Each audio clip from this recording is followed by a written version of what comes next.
Welcome everyone to Cherrywood Hand Dyed Fabrics live in Baxter, Minnesota. My name's Heather Thormodson and I'm one of the new Cherrywood ambassadors. Thank you, Carla. Thanks for having me here today. So today we're going to play around with some paper piecing projects. And so Cherrywood is my all-time fabric choice, all-time favorite fabric. Because as you know, there's no right or wrong side. And so when we sit around our kitchen table at home, we kind of smile and joke that it increases your odds of success because you can't screw it up. So, I can. Yeah. Well, today we're going to have fun though playing. And the pattern that I chose for us is most appropriate for Minnesota. And it's a simple pine tree. And so you'll get to see it grow as you spend time with us today. And so the first thing that I want to talk about when we do paper piecing is the correct type of paper. And so there's a lot of different products out on the market that you can choose from. I'm just a simple farm kid, and so I just use typing paper. And the thinner, probably the better. But I've chosen just to use some good old-fashioned typing paper, photocopy paper. And so whenever you paper piece, you'll note on your project that they're numbered 1 through whatever. And so you're just going to follow that sequence. And so 1 is going to be the first color that you will pick. And so for my piece, our piece, are we doing the same colors? Yes. Perfect. And so we have chosen, is this cobalt? Yeah. Kind of a cobalt dark blue. It'll look like a dark snowy evening in Minnesota with the snow. Okay, so that's my first choice, is to pick the colors. And so I've chosen a dark cobalt, and then we're going to pick kind of a, what color would you call this? It's kind of like a seafoam or sky blue. It's going to be my background color throughout all of it. And then, of course, I've chosen the 4-step grass medley for my tree. And as you can see, hopefully, that is going to just work out perfect for a good old-fashioned pine tree, Christmas tree, if you will, holiday tree, for our project today. Now, you could do any colors. You could do blue trees, you could do purple trees, you could do whatever. Your creativity and imagination in the sky is the limit. So you can use any colors you want when you do your paper piecing. Behind us, you'll see one of our paper piecing projects. It's called Arabesque. And so Arabesque is put together in wedges, and it's oversized paper piecing. And so the project that we're working on today is a lot smaller. But this project, I just love it. And it, of course, can be done in a gazillion different colorways. And so the quilt next to us here on its left is also with foundation paper piecing. And my goodness, the pineapples that you can get, the precision, the points, that's the attraction for me when it comes to paper piecing. And I just think it's so cool what you can do with that. And that's such a cool quilt that you have hanging here in the studio, Carla. I really like it. I like it a lot. It's from the 1880s. 1880s, yeah. Could you imagine doing that in the 1880s? How would they have done that? Stitched by hand. And it's all stitched by hand. Oofda. Sorry, I didn't plan that. At our house, we say oof. We've abbreviated this year to just oof. Yeah. But 1880s, can you imagine? They probably didn't have a sewing machine. Maybe they did. But you said it's all done by hand. Yep, all except 1 block. Yeah, amazing. Do you know how long they would have had to have saved to have gotten all the same color fabric? I think that's cool. That's an outstanding quilt. And so behind me on my right is another paper piecing project. And so this is just simply a flower in a pot is what we're calling it. And again, Cherrywood does a beautiful job at figuring out the gradations. And so on my top left here, I've just simply used the orange medley for the flowers. And here we have the violet medley, turquoise. The sky again is the limit, whatever you want it to look like. One of my fellow quilters said, oh, it reminds me of the Olympic flame. You know, so you can make it look however you want. But again, with Cherrywood, it takes out the guessing of, is it this side or that side, because there's no right or wrong side to it, as well as the gradations are already figured out. So check 1 for not having a right or wrong side, check 2 for the gradations are figured out. And again, when you sew on this stuff, well, we all say it's just kind of dreamy.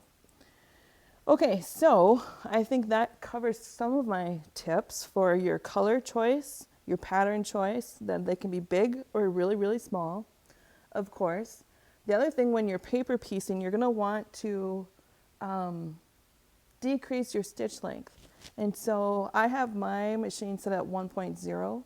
Sometimes folks have machines that are not digital like that. And so you're just going to want to decrease your stitch length, because in essence, you're going to be pulling away all of this paper at the end, and you're creating a perforation.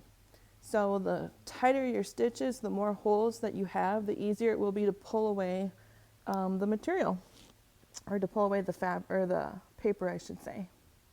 Okay, so decrease your stitch length, get your Cherrywood, get your project, thread, you know, whatever you prefer. I like to use Orville. When you paper piece on any pattern, you're going to see these numbers, and that's going to be, again, your guide to your sequencing of how you sew it together.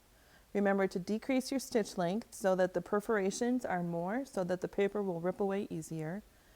And then we just kind of begin. And so some of the paper piecing, I have to think about it, and I always have to not visit as much with my buddy. So don't be afraid if you're like scratching your head a little and saying, how do I do this?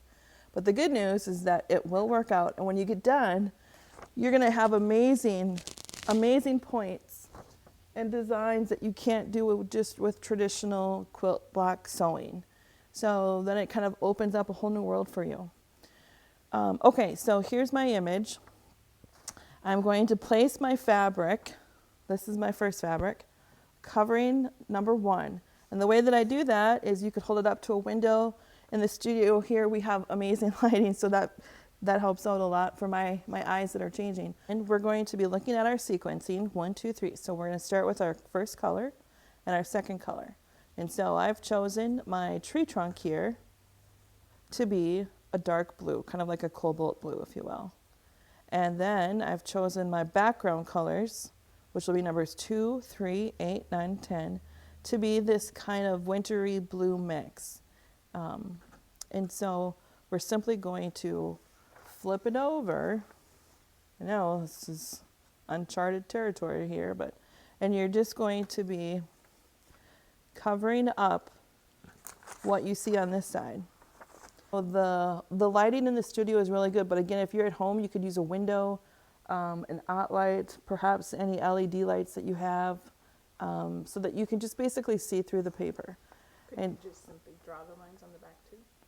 You could, if you wanted to. Yeah, you could definitely draw. You could draw the lines on the back too. That's a good idea. You're so smart. You could. You definitely could. But I'm gonna go like this because I know like that's gonna cover my piece. And then I know that this is going to cover my next piece.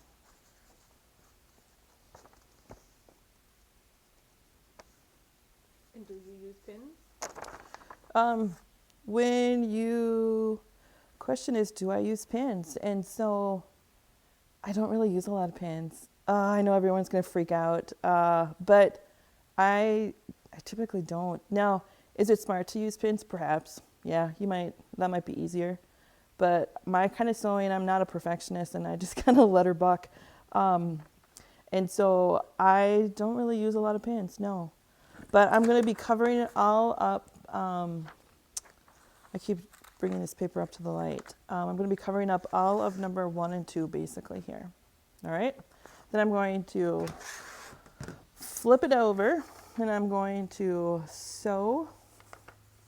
My mom always said that I had to touch everything in the stores when I was younger, but I'm a tactile learner. And so I'm using my fingers to feel if the fabric is laying flat, if it's smooth.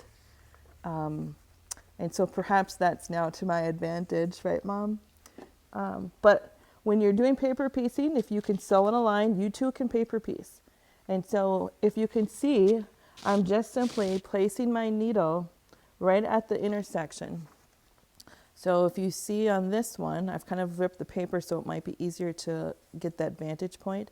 But I'm just starting right at the line. I'm just going to sew right on the line. I'm not going to go over because that's going to cause problems later. So you just sew directly on the line. All right? So let's give her a whirl. Oops. And so again, remember that I've decreased my stitch length and I'm sewing directly on the line. And I like to sew fast, but I have also decreased my speed because you don't want to go past that line again. And then I'm going to take it off my machine and I'm going to snip along the way. I don't like having any loose threads. To me, that's clutter.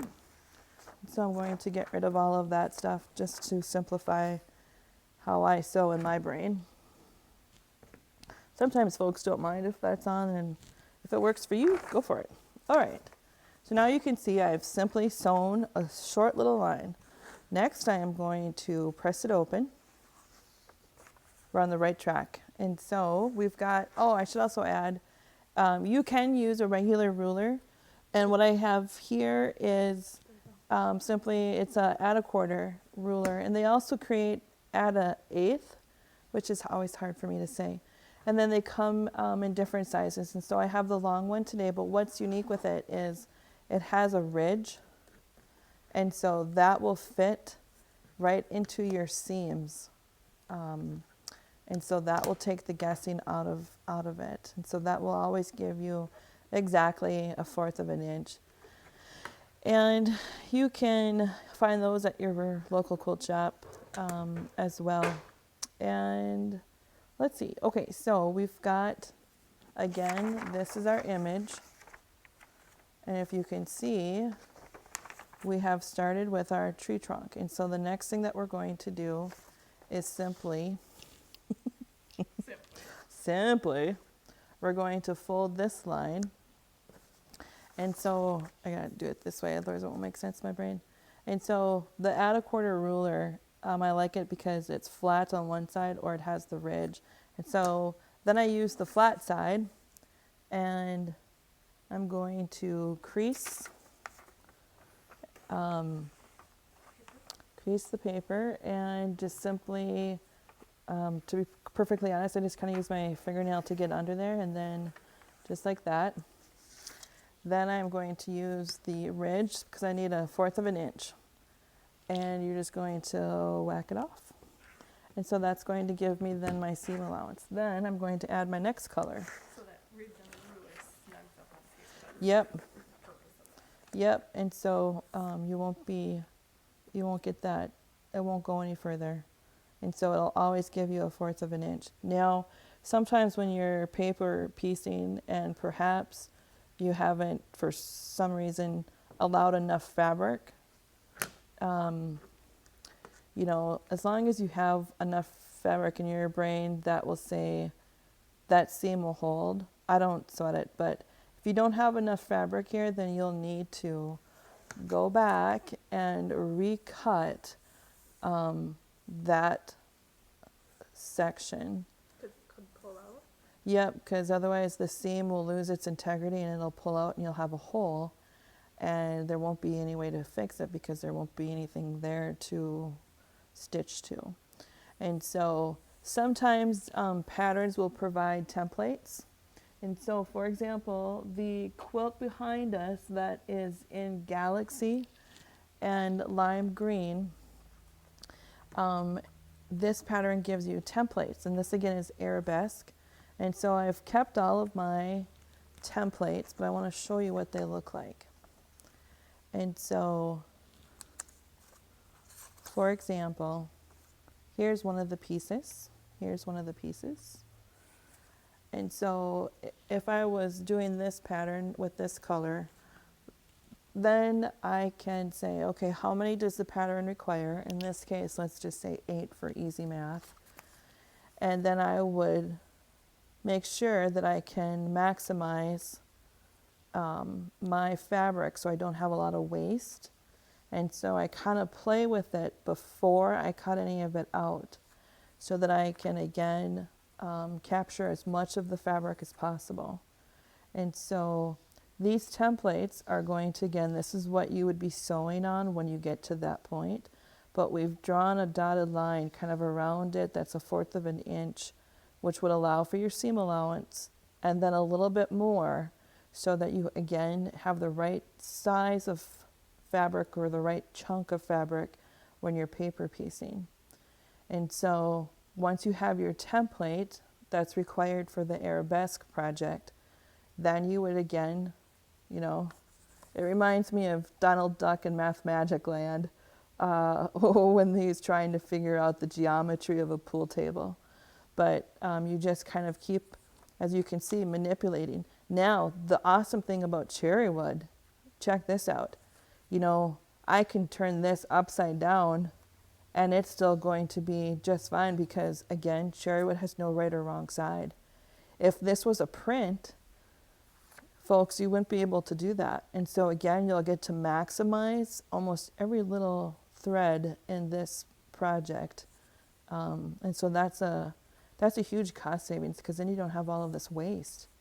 So that's kind of how you would play around with the templates if you had templates for a project. For our little pine tree that we're demoing today, I didn't draw anything up. I'm just kind of cutting out a chunk of fabric that will cover it. Because at Cherrywood, there's an endless supply of fabric. So it's like a play day for me here with Carla. And thank you for inviting me again. And so, yeah, so again, with Cherrywood, there's no right or wrong. And you can flip your template because it won't matter. And so that's another selling point, if you will, when it comes to paper piecing with Cherrywood. Okay, so let's go back to our project. And this project, you know, the holiday is coming up. It can also be made into a tree skirt. I'm making mine square. And so the one behind me that you have seen before or will see again, I'll add another little strip of about 1 inch of lime green, which will match the center and one of the rings, and then some more turquoise. So I'll add more turquoise, my lime, and then more turquoise, and I think it will really make everything really pop out at us. And so I think it'll look really cool. So again, here's our project, and you could, in theory, you know, if you were making a bunch of these, you could make your own templates out of any pattern.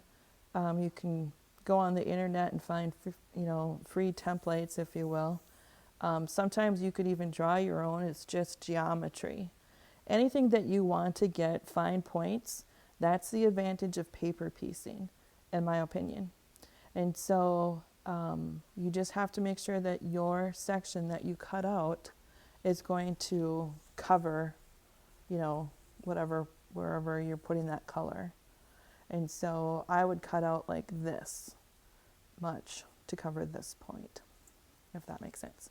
So again, Cherrywood has awesome gradations figured out for us. Can you just see how that's going to turn out? Ooh, yeah.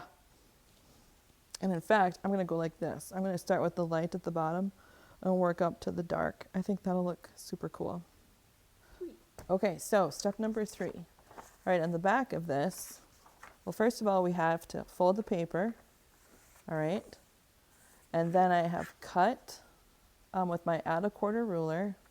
I've cut, and it, like I said, the ruler won't let you go past that fold in the paper. So I have a exact 1/4 inch seam allowance. Then I'm going to add my next color. And so here, again, number 3 is part of my background. And so we're going to add blue, which we've chosen. And I'm going to say that, oh, that should cover it. So I'm going to cut a little chunk of fabric here. I know that it might be scary for folks without measuring, but it just has to cover your chunk. And so, do this upside down. And so you can see, like, yep, that'll cover that, no problem. All right, let's go on. On the back side, this is when we line up our fabric so that it's just one on top of the other. And again, there's no right or wrong side. Since I've trimmed that with the outer quarter, I know that this is exactly going to be 1/4 of an inch. And so when I sew on my line on this side, I don't know if you can see, I don't know how to show like how you can see through. Let me try something. So put it down, fabric side down.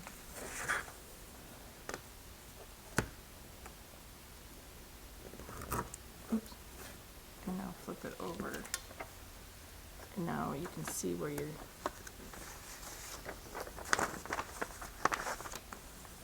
Oh That's yeah, where you you're going can. to be sewing. And so what is that? How does that happen? Well, it's just a dressmaker wheel without teeth. So it's bruising it. So if you have this pinned here, and then if you want to double check, like let's just throw a pin in there. So it doesn't move. And then, okay, I'm going to be sewing on that line. Yeah. Dent it, and then when you double check, you're like, oh, okay, that's where I'm sewing. Oh yeah, that does happen with Cherrywood. But you can't see your fabric, so this is just a double checking. Yeah. So that's a good tool to have, and that tool will, if you do it, you can crease through like 6 to 8 layers. It's something with Cherrywood dents it. So now It you like it double check. marks it. Mm-hmm. But it's not chalk or anything, it's just a bruise. Oh. So there, Heather learned something. Yes, class is in session here, folks. So the important thing is just that you line up these edges so that they're spot on. Again, put your thread to the back.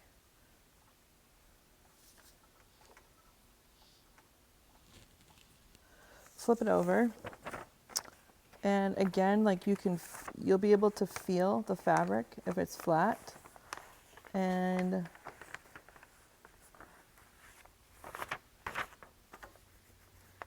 yeah. And I always just start with putting my needle down. I kind of have to do the looky-loos. And then I'll just put my presser foot down. Keep slipping down.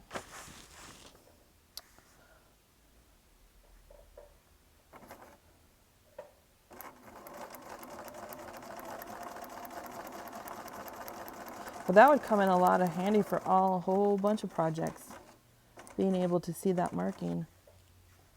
Yeah, good idea. I know you've told me that before, and I was like, what? But now I get it. Light bulb. The light bulb is right. And so again, I just trim everything off. I guess it would be the equivocal if you cleaned up after yourself in the kitchen when you're cooking or baking, which my family knows I struggle with anything in the kitchen, so I should probably use that as an analogy. Yep, and so now we're just simply pressing it open. And I just use a dry high heat iron. I don't use any starch, I don't use any water, I don't use anything, I just use high heat. And so now we are getting our image. And you see how like it kind of, oh, Heather, yours is going wonky.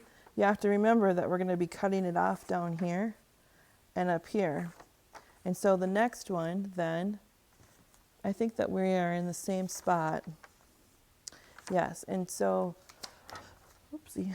So the next one, if we follow our sequencing here, then we've done 1, 2, and 3, and so we're moving on to number 4. I've taken my ruler, and the first step then is to fold our paper, which I've done. Then we're going to use our add a quarter ruler, and we're going to place that down again up against the fold of the paper, and we are going to trim it off.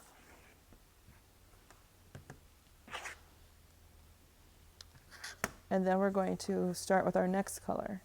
And so for me, I have pre-cut a swatch, which is way more than what I need, but sometimes it's just an easy visual. Yeah. I'm gonna just iron that a little bit.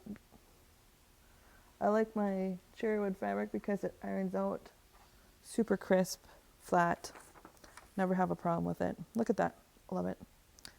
And so then you're like, well, Heather, that's not really straight. All right, message received. Let's trim that. Because I do like to have a flat line.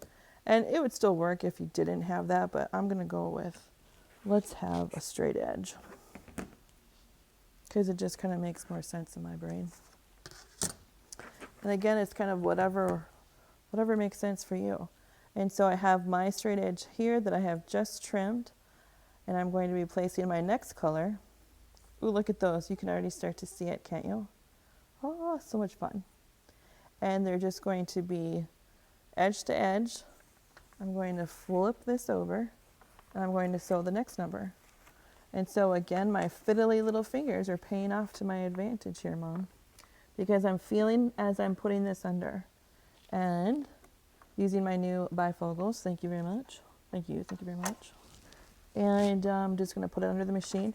And you go through all of these steps, and it's the same step. You're going to sew, fold, trim, iron, pretty much just keep doing it over and over and over again. And so sometimes, though, it is true, the first piece might give you a little bit of a run for your money. But the good news is that with Cherrywood, again, it's all super, super easy for you because there's no right or wrong side. And you can use, again, the dressmaker wheel that will show a line. It looks like a chalk line. It's not chalk, it's just bruising. And so that's pretty cool. And we're just going to trim and keep everything kind of tidy.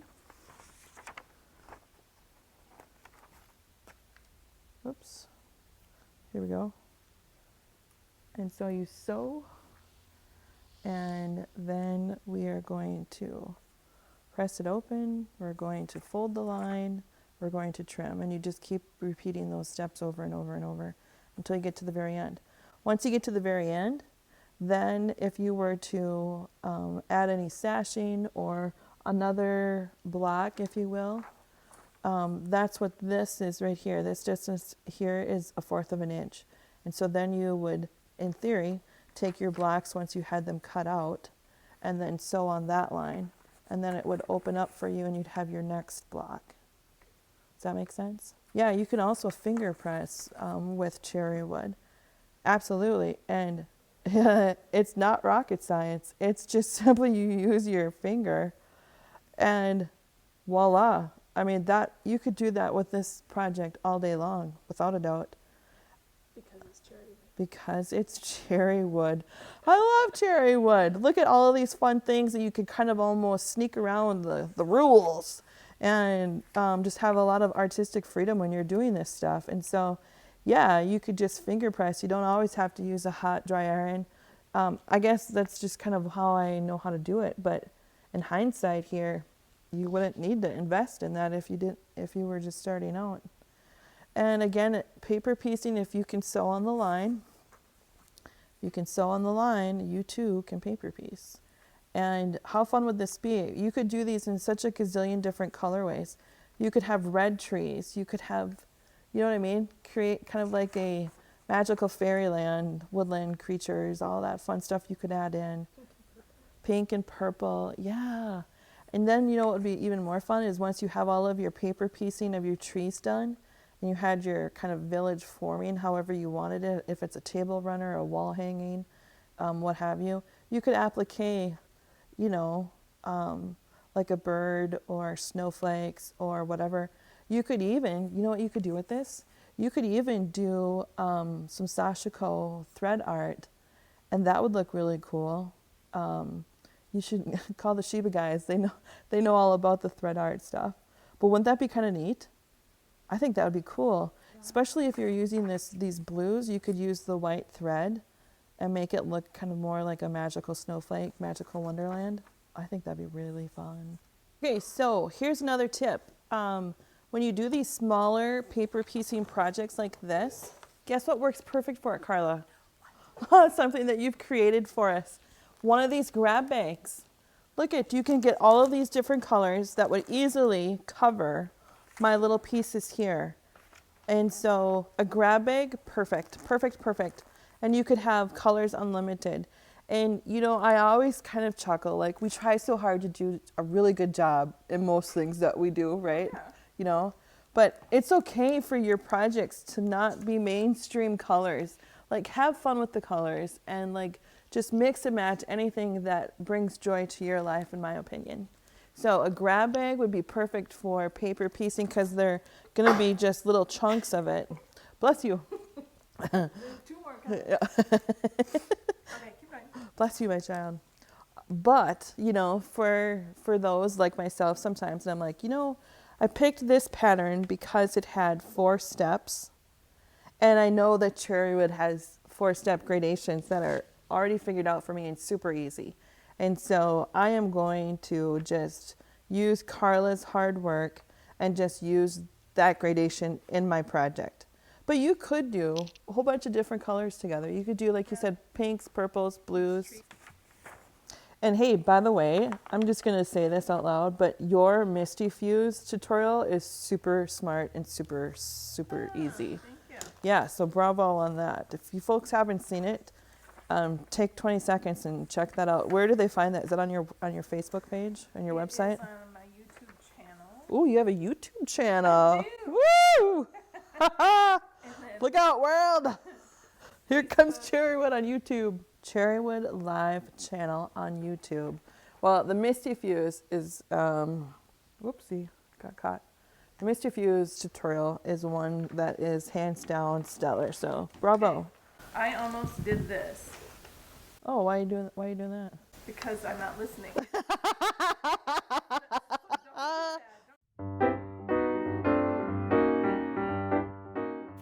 And so I'm going to say, yep, that'll be that. Yep, that'll be about there. About that. Sounds like, oh, a little bit of this, a little of that. Oh, yeah. Yeah, exactly. Except I don't know how to cook. Yeah. So, in fact, I'm so bad, I'll beg my husband if he'll make grilled cheese for me. I know. Please don't judge me. Maybe it's because it's his way of showing he loves me.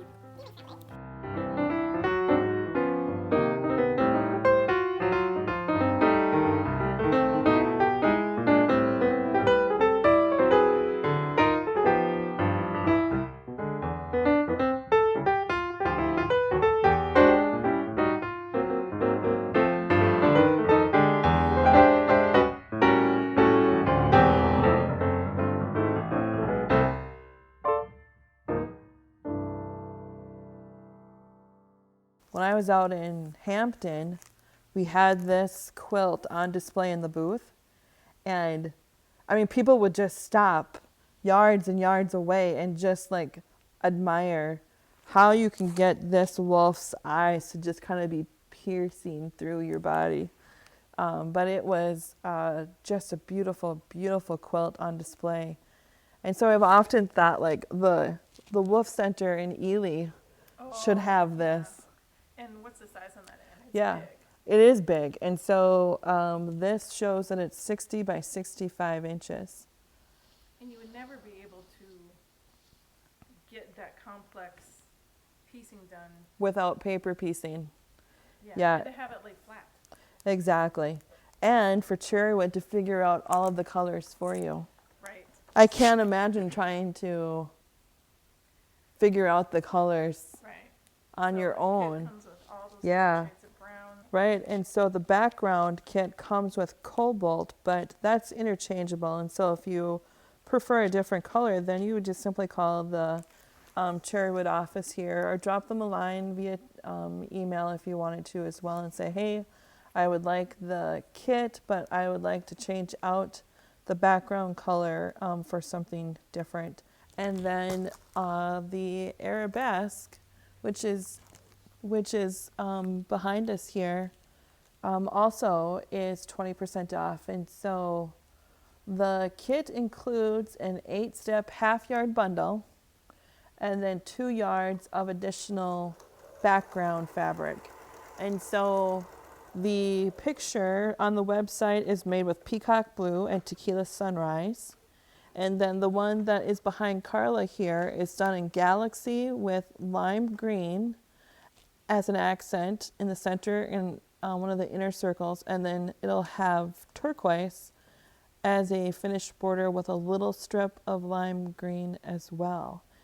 But you could make these in, I mean, any colorway. Yeah, so you don't have to buy the kit. Yeah. But you need a half yard.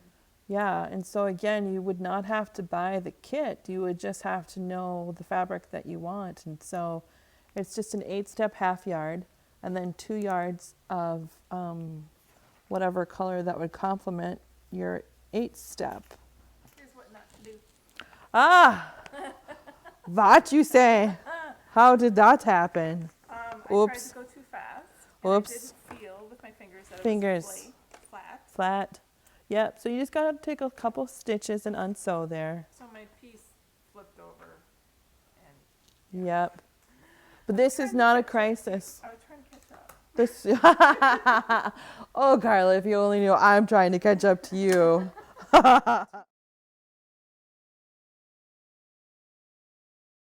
On your website, the batch from the past looks like, please.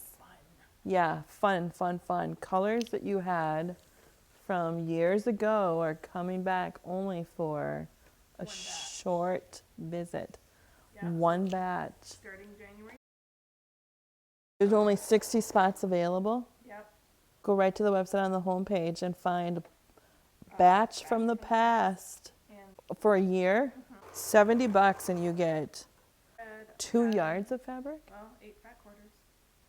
And then the thread is basically like free, and the project is free. And then I'm going to do a Facebook group page so we can talk to each other and see what projects. And Yeah. I'm digging up old photos of old projects made from these colors. Aha! Kind of fun.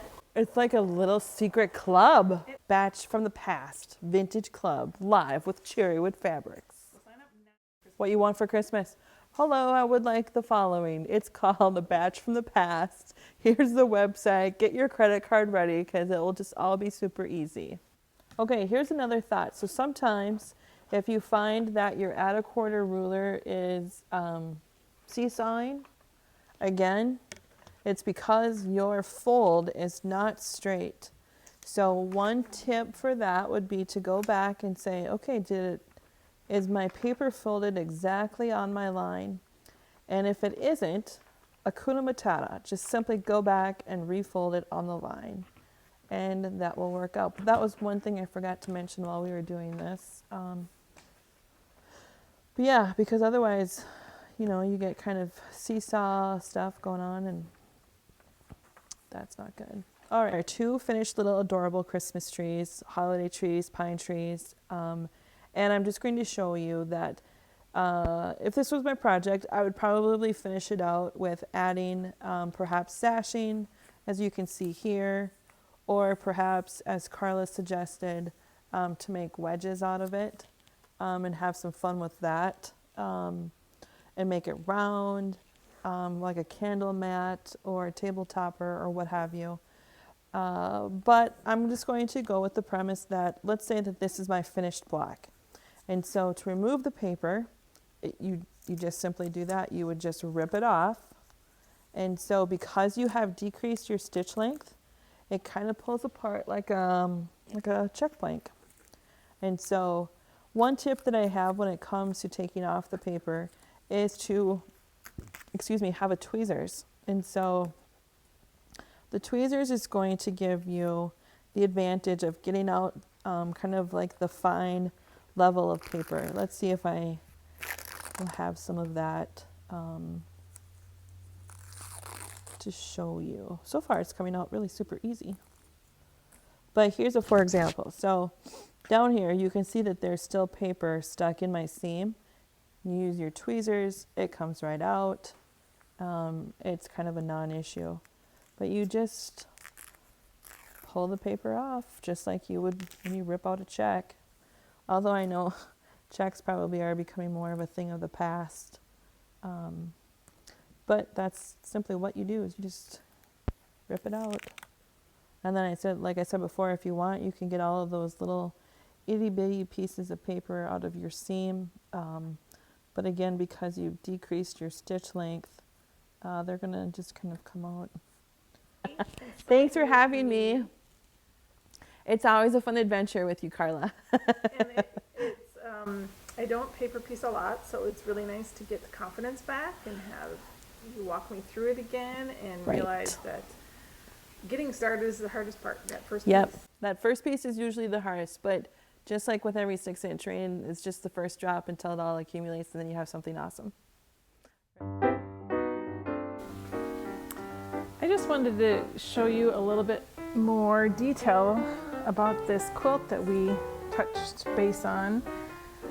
This is an antique quilt, the only antique quilt that I have ever purchased. And I just fell in love with it from a distance because of the colors. I, of course, thought, oh, that's like a cherrywood color. I actually thought it was maybe made out of cherrywood. So, first of all, the color is this gorgeous ox blood red and a couple different shades of it. There's many different shades of the blacks as well. And it's all a thin suit weight wool. So this is the tag that was on the back of it. And I will read it to you. It says wool pineapple log cabin with border. And circa 1880s from Buffalo, New York. It's 59 inches by 74 inches.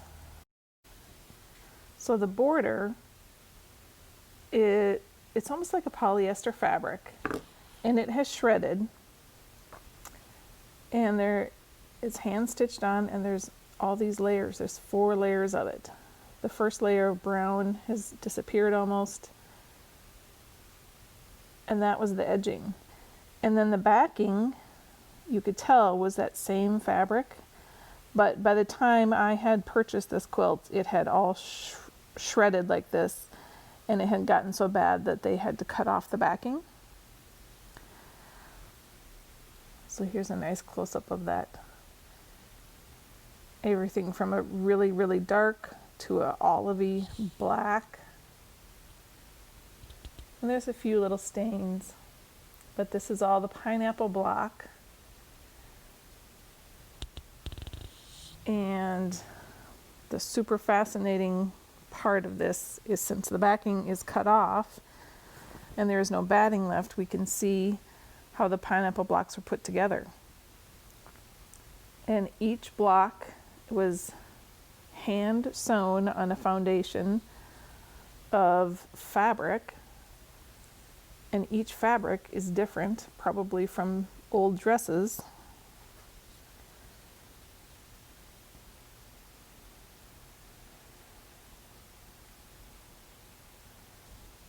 Ginghams, other kind of suiting. So there's a basting stitch that marks the center of the blocks, and then quartered again. And then the center block was always red, and then she went around with strips. And so this is like paper piecing, but obviously she's using fabric instead, and the fabric stays there. So it is a foundation piecing method. And that's how she gets all these sharp points. And it's put together, she goes around and around and around. And you can tell it's hand stitched because of the way it puckers.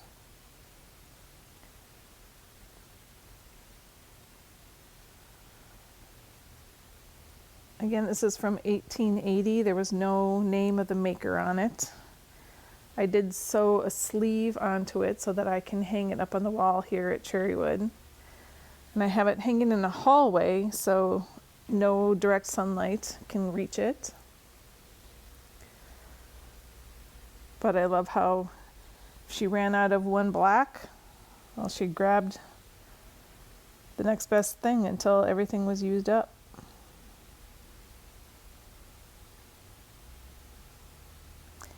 And as I was looking at the back, I found one block that was not hand stitched. Here's all the different fabrics she used in the back as her foundations. I kind of like this fabric here. It reminds me of a dress my grandma used to have. And then here is the one block that was pieced together with a sewing machine. So she finally got herself a sewing machine. So my story, which I made up in my head, I have no idea, but I think she worked on this for years and years and years. And then finally, when she could afford a sewing machine, she treated herself to a sewing machine and finished up that last block.